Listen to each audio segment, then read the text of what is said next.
ঢাকাই চলচ্চিত্রের জনপ্রিয় অভিনেত্রী মাহিয়া মাহিকে নিয়ে হঠাৎ সামাজিক যোগাযোগ মাধ্যমে ছড়িয়ে পড়ে বিভ্রান্তিকর একটি খবর।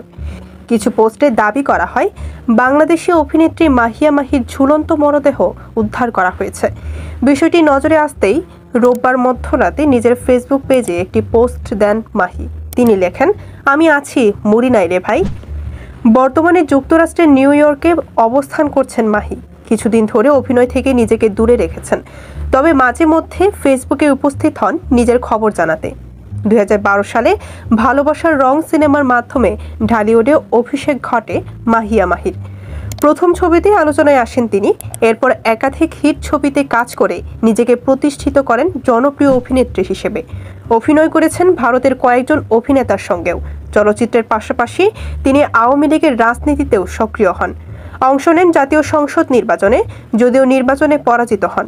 এরপর আবারও চলচ্চিত্রে ফেরার ইচ্ছা প্রকাশ করলেও তাকে নতুন কোনো ছবিতে দেখা যায়নি। সর্বশেষ রাজকুমার সিনেমায় অতিথি চরিত্রে দেখা যায় মাহিকে। তার আগে বুবুজান ছবিতে তিনি ছিলেন প্রধান চরিত্রে। মাহির ঘনিষ্ঠরা বলছেন, বিভ্রান্তিকর পোস্ট নিয়ে তিনি মর্মাহত। পাশাপাশি ভক্তদের উদ্দেশ্যে তিনি জানান, ভালো আছেন এবং নিরাপদেই রয়েছেন।